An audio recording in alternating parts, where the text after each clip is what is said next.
You're listening to Radio Mayapur with the best devotional, meditation, kirtan music, and inspirational podcast. This is Radio Mayapur. Today we're very fortunate. In Radio Mayapur we are doing a podcast with Yadubara Prabhu. This is Gangadas. We are always in England. The weather is a little funny. Sometimes it goes hot and cold, wind and sun and rain. Look like there are 4 seasons in a day. But we are near the manor, a beautiful temple which was donated by George Harrison many years ago. We have lots of devotees, big congregation. And today we are interviewing Yadubara Prabhu, who was born in 1943 in California, Orange County, and studied in University of Berkeley. And then he was in the Peace Corps in Malaysia for 3 years. And then he studied photography school. And in 1969 and 1969, you met Srila Prabhupada. That's right. So tell us a little bit about yourself, or where you grew up in your family, and how was your upbringing. Yeah, I remember the first movie I saw. It was a cartoon, Mickey Mouse cartoon. I was about 2 years old. Was black and white at that time? Yeah, it was black and white. Yes. It was projected on the wall of our living room. Okay. With a film projector, and I was very frightened. I was crying. You were scared. I was scared. This wasn't a very good beginning for a filmmaker. It's something which leaves an impression in your mind. Yeah. My parents are, middle class. My father is a history professor, American history professor. My mother was a teacher in high school. She taught French and Spanish. Wow. And unfortunately, she passed away very early when I was 17. Okay. But we had a very loving family growing up. And were you the only son? no, I have an older brother. Okay. He was actually in the Navy for flying Phantom jets. Wow. He flew during Vietnam. Wow. So we had very different lifestyles in that early period. I was in the Peace Corps and he was in the War Corps. Yeah, so opposite direction. Opposite. But my dad actually, he came to India. Let me go back. My first professional assignment after school was to cover the Hare Krishna movement for a magazine, Asia magazine. I took the pictures and Vishaka did the article. Nice. When we walked in the temple, she was completely turned off, quite, didn't like it. And Which temple was it? That was the Brooklyn Temple, Henry Street. Oh, okay. 1970. And I had the opposite reaction. I was very attracted right away for some kind of mystical reason.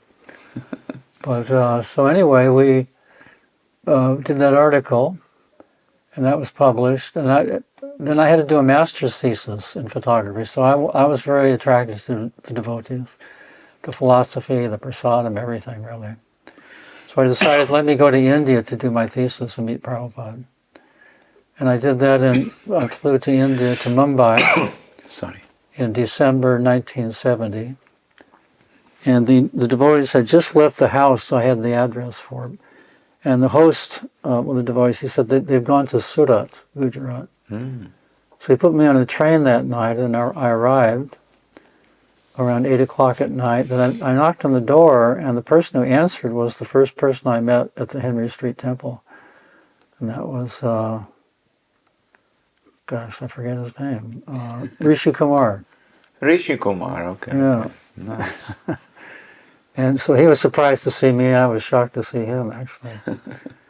So he took me to meet Prabhupada that night. And Prabhupada looked at the article I had done. He said, very nice. And so I asked him if I could stay and travel with the party. And then he asked me a very direct question. He said, are you going to become a devotee? And I said, I couldn't imagine shaving up because I had, mustache and long hair. And wearing the robe, so I said, I don't think so, Prabhupada. So then he said, then you cannot stay. Very strict, Prabhupada was very strict. very kind of unusual. So anyway, I spent the night there. I had no place to go, And I got up in the morning, and nobody said anything, and Prabhupada didn't say anything. I stayed for 2 months. So Prabhupada would understand everyone's mind and heart. Yes. I could understand that from that incident. And Prabhupada, slowly cultivated me. I would sit in Prabhupada's room and take pictures for the guests and his dealing with the guests and so forth. At programs, amazing programs. The Surat reception was incredible. You've probably seen photos and films of it. Yes, I think the minister came or some high people. The mayor, all the officials in town greeted Prabhupada. Yeah. That's just a side note that actually sometimes we think that Prabhupada wasn't so successful before he came to America. But he was very successful in cultivating the upper class. When we went back to India, we were invited to their homes. They put on programs for us. Prabhupada cultivated a lot of the leaders of society. Yes. He wanted the leaders, of course, to take up Krishna consciousness. So he was very successful in that. Nice. Yeah. So if we traveled in the party for a couple of months, went to different places, Surat, and then Mumbai, and then Allahabad for the Kumbh Mela. That was a shock for you, Allahabad. With tons of millions of people, naked people, people with ashes, funny guru, funny sadhus. Prabhupada said we should be very careful not to offend them. Of course. He said they're very powerful, yes. Some of them. Yes. In fact, he said 2 of them came to him. They looked like young boys, but they were very old. And I don't know what the conversation was about. Because he spoke to them in Hindi or Bengali or some different language. I don't know. I wasn't there, but Prabhupada told us that. At that time, I was very cold. It was February 1971. Very cold that year. In fact, every year is quite cold. Yes. So I decided to leave after a couple of weeks, 2 or 3 weeks in Allahabad. We stayed a month. I went to Benares to meet a friend. I knew the devotees were coming there afterwards, so I waited for them. And then I found out where they were staying when they arrived, and I went to that house, and Prabhupada was in the backyard. And he was sitting on the ground. He had just finished his massage. And he was sitting there, just bare chested and just golden. Just, shining. Devotees were sitting around him, and Prabhupada had a pot of gur. He had broken the pot and given pieces to devotees to lick. And everybody was just in a wonderful mood. Prabhupada looked at me as I walked in. He said, he smiled, a big beaming smile. He said, "Krishna has captured you." And that was very, very nice to hear. Yeah. So when actually you decided to take initiation from Srila Prabhupada? Well, Vishaka came after 2 months to meet Prabhupada. And Prabhupada asked us to, we wanted to do another photo essay on a quaint Indian village untouched by modern technology. So we asked Prabhupada where to go. We didn't know where to go. And he said, wherever you go, you'll get your camera stolen and they will cheat you. Maybe Vishaka related that. Yes, yeah. she told. And, so he said, best to go to Vrindavan. So we did that. First we went to Nepal and found a beautiful abandoned little cabin, hut really, about 10,000 feet in a beautiful valley. Spent about 5 days there. So Vishaka read the Bhagavad Gita as it is. I brought one copy at that point. And she, that started her transformation to become a devotee. She can understand that she might be something other than the body. So then we came back down to Vrindavan. That's when she really became enamored with the philosophy and the lifestyle and the culture. Fell in love with Vrindavan, basically. It was a wonderful time. And then Guru Das called us to Calcutta to help print the first Vyasa Puja book for Prabhupada. We did that, and then came back to Delhi for the big Delhi program. Cross Maidan. No, Yes. the LIC grounds. And then Prabhupada took us to Vrindavan. At that point, Vishaka took initiation, and we were married. I had taken initiation earlier in October. This was November. I took initiation. You were already in married at that time? No, you weren't. No, we weren't married. So you got married after you became devotee? After she became devotee? Yeah. And you got married in India? Yeah, in Vrindavan. In Vrindavan. Wow. Which year it was? 1971. Wow. But November, that was November 29th, I think, yeah. But I was initiated the month earlier in Calcutta. Like there's the same initiation ceremony as Janani Vasprabhu. Nice. Yeah. So from Vrindavan, Prabhupada took us on a tour of Vrindavan. And then we went to different places traveling with Prabhupada. And then we came to Bombay. And I was in the room when the Mr. Nair first met Prabhupada and offered him the land. Nice. And I could tell that he didn't seem honest, basically. You could feel it. He was sweating, he was shaking, he was very nervous.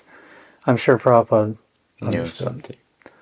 So the next day we went to see the land, and the leaders didn't want to move there. Prabhupada said we should immediately move here. From the beautiful apartment near the ocean, Kashganga, downtown Mumbai, to this land, this hut. It was built really quickly. Hard. Yeah. So anyway, that we know the history. It was a great fight. Yes. Hiro Swami has documented that in his book, I'll Build You a Temple. Yes. And what else? No, I mean, how you travel around with Srila Prabhupada and you took a lot of photographs, then you start to do videos well. Yeah, that came, we were in Juhu, and then Karandar Prabhu, the head of the BBT, asked us to make a film on the movement. There was no films on ISKCON. Right. And then Prabhupada approved of that and gave us $16,000 from his book fund, which was unusual because normally it's meant for printing and establishing temples. And it was a lot of money. It was a lot of money. Yeah. To buy the equipment means you bought a camera and... Yeah, bought a camera, editing equipment, and tickets around the world. So we knew that from that support, we knew that Prabhupada understood the importance of media. Yes. I mean, people, they were mad after movies. They were mad after movies then. What to speak of now? What to speak, yes. So Prabhupada knew the future as usual. Did Prabhupada anytime correct you about some scene you took in a film or something, or photography or anything? Did he guide you, or did he say, maybe better this way or better that way? No, never. He never guided me. Never, huh? So amazing. I remember asking Prabhupada to pose in his room in Vrindavan for a picture, and he was like a little boy, where should I stand? It was so endearing. But that picture is, you see Prabhupada with a big smile. He's next to, I think he has his dando, He's next to the picture of Bhaktisiddhanta Saraswati. Yeah. Close up in Prabhupada, in his room. Yeah. So in all these years, what is something which really impressed in your mind about Srila Prabhupada? Because you had the opportunity to film him and photography and study him very deeply, this person, this amazing personality. What is something which remain very deep impressed in your consciousness or in your mind about Srila Prabhupada? Well, his compassion, but also his incredible energy and Shakti. Whatever Prabhupada wanted, pretty much Krishna arranged. Yes. Absolutely. He just made arrangements. One of the most amazing things, I wasn't there, but Prabhupada stopping in Fiji just for an hour or two. And devotees came to greet him. I mean, people, Indian community. And what's his name, the Fiji president who passed away, Vasudev. Vasudev, yes. Vasudev met Prabhupada at that stopover in Fiji. And Prabhupada asked him, do you have a Radha Krishna temple here? And Vasudev said, no, we don't. So Prabhupada, he said, ask him to establish one. And then Vasudev describes that Prabhupada touched him, and he was completely empowered. He felt empowered after that to do something. Amazing. Yeah, so Prabhupada's, energy and empowerment was very strong. He empowered a lot of devotees at Yeah. that time to do many things, That's right. Like I was speaking to Mukunda Maharaj in Australia and said that Prabhupada sent them to London and say, go and open a temple, and they were so enthusiastic, but they had no money, they don't know anything, and they just had few books, and they started to do Harinam in London, and then everything manifests by... Same with San Francisco. We actually asked Mukunda to go to San Francisco also. So, amazing personality, yeah. But Krishna made all the arrangements. That means whatever is desired, then Krishna allowed it to happen because he was sincere, honest, and devoted to the Lord. Wonderful. So, any particular story you like to tell us about Srila Prabhupada that you personally had experience with him? Yeah, what sticks out of my mind is pretty much the only time that Prabhupada chastised me. Why did he chastise you? That's a long story. Tell us in anyway, short. we were in Denver, Colorado. We're on a morning walk.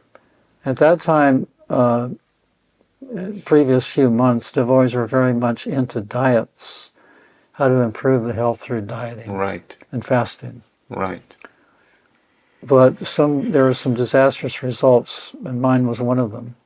It didn't really work out. I actually lost a lot of weight. I couldn't really, You never regained it, man. Well, I did. I did. I did, but yeah. Anyway, on the morning walk, so Prabhupada was, I think Tamal Krishna Goswami said, Prabhupada, we should just die eating prasadam. Prabhupada said, yes, we should die eating prasadam. And then we were walking along, and so I thought I would add my experience. I said, yes, Prabhupada, these diets are useless. So Prabhupada planted his cane, turned around to me and said, the diet is useless or you are useless. And that was the perfect answer. Yes. Because what was happening there, I was blaming the diet and not taking responsibility. That's what we do, we tend to do, conditioned souls. Yes. We blame someone else for some circumstances, and we don't take responsibility ourselves. Absolutely. That was a great lesson. Yeah, amazing how so simple, but Prabhupada could redirect and make you understand things. Immediately. Wonderful. So, any other things you'd like to tell us that you feel like our audience should know about Srila Prabhupada? You spend a lot of time with him, and you visit many temples with him. Yeah. So, were you treated specially because you were doing video, or no? You're just a devotee and you're moving around? Pretty much, just regular. Yeah. You follow the same program, Temple Mangalarti, lectures, and sometimes we would try to film Prabhupada. He actually stopped us in Denver. Before Denver, we were filming him extensively in Los Angeles for a film in his life. We asked him if we could do a film in his life. And first he said, what is the need? So I said that people in the future want to know who started the movement. So Prabhupada thought for a bit, and he said, yes, you can do. You can do it. So we filmed extensively in LA. Then we went to Denver and set up lights in front of his Vyasasan. So we came back from the morning walk, and there were some, bright lights on the Vyasasan. He wasn't very happy at that. So after the morning program, he called us into his room, and he said, whether I'm sitting in Los Angeles or I'm sitting here, what is the difference? So, the same program. So then that kind of put a halt to our extensive filming of Prabhupada. Some other filming went on after that, but Prabhupada was concerned what would we do next. So I told him that Kirtanananda Swami wanted us to do a film on New Vrindavan, and he liked that idea. Mm-hmm.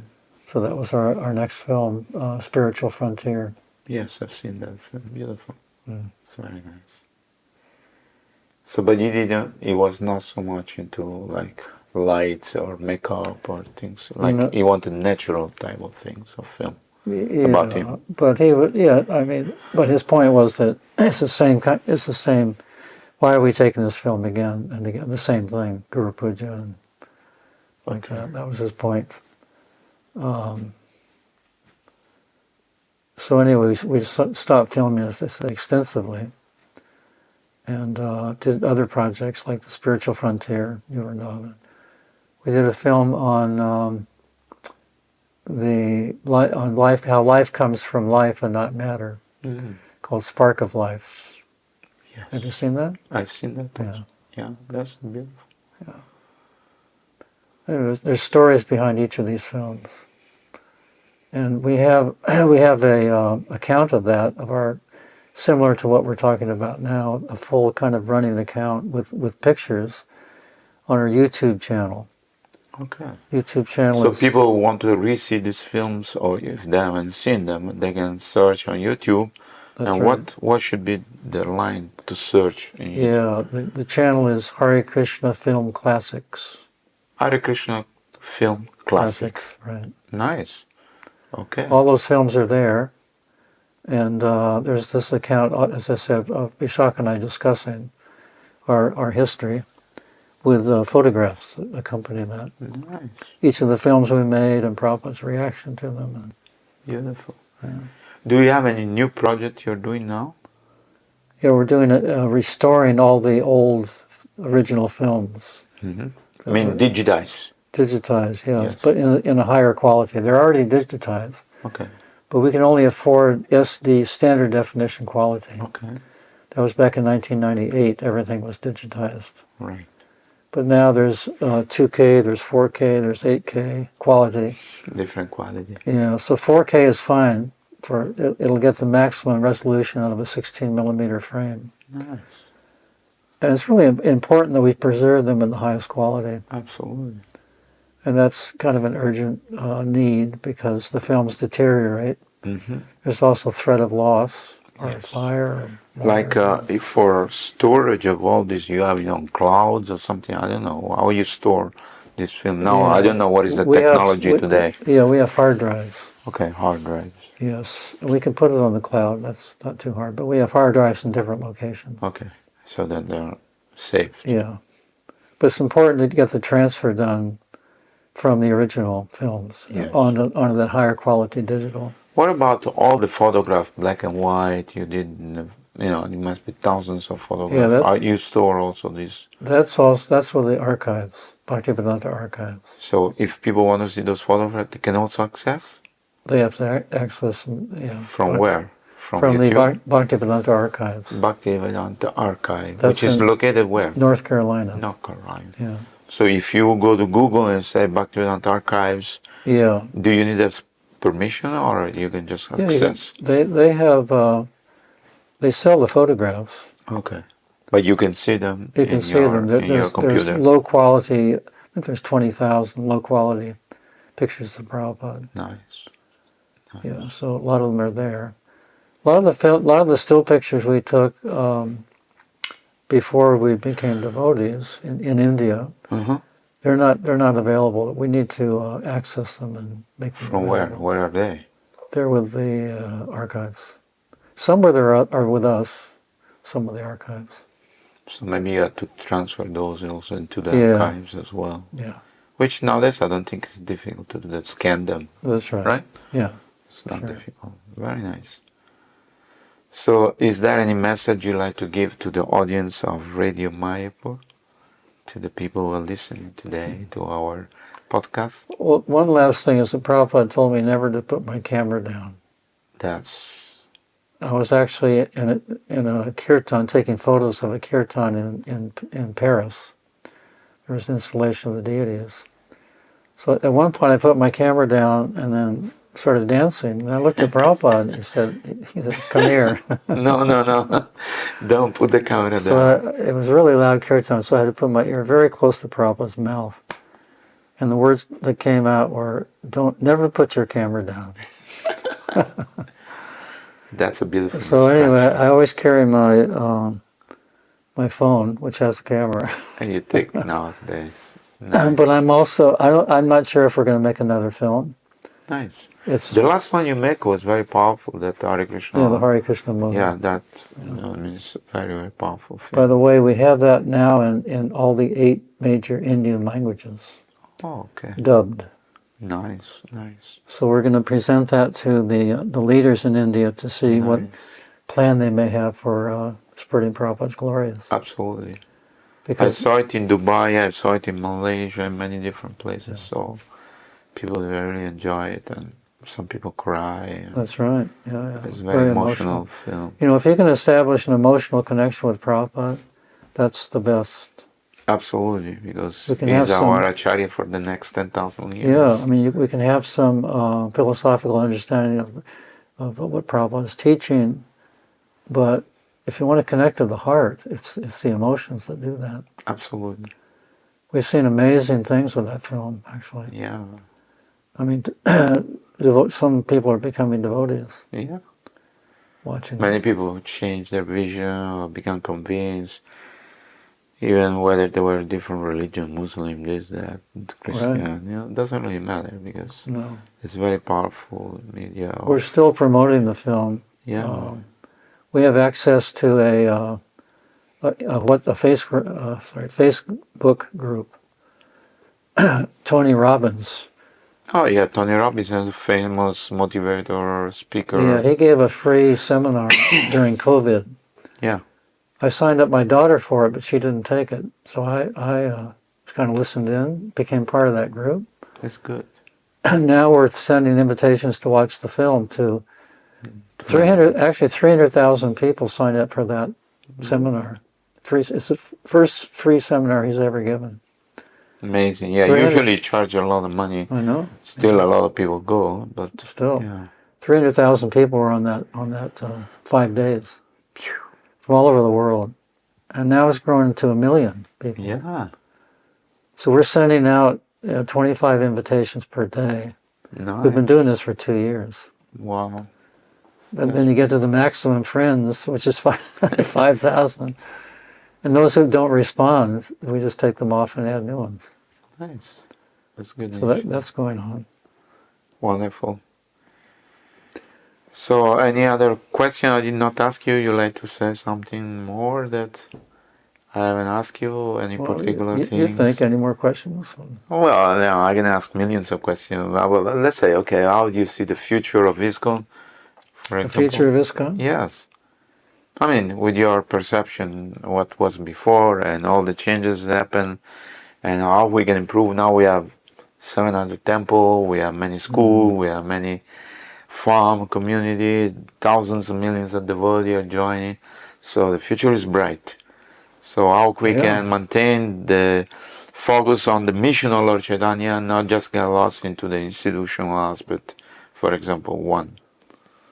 The best way is to become pure. Okay. Each one of us, pure in heart. That's the best way. Prabhupada always wanted that from all of us. Actually, the last words to Prabhupada to me were in 1977. He was just a few weeks before he left. I was leading the kirtan. I was the only one in the room, 2 a.m, singing.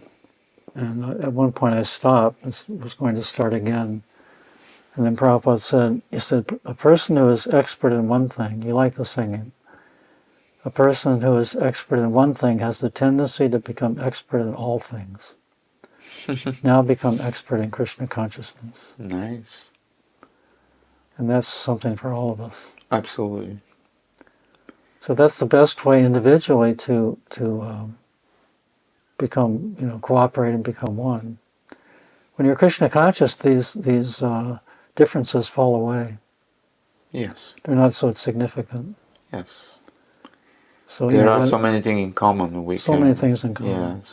Yeah. So these small things, like how we're preaching and who should become guru, and these questions are not so important to divide us. Absolutely, yes. That's the thing. That's the thing I see the biggest threat. And Prabhupada's his famous statement about your love for me will be shown by how much you cooperate after I leave. So we know his desire. It's just a matter if we want to fulfill it. Yes. Thank you so much, Yadubara, for being with us today to this podcasting. I hope to see you in Mayapur, and I can serve you in some possible way. We'll see you soon. Thank you so much. Jai Srila Prabhupada. You're listening to Radio Mayapur with the best devotional, meditation, kirtan music, and inspirational podcast. This is Radio Mayapur.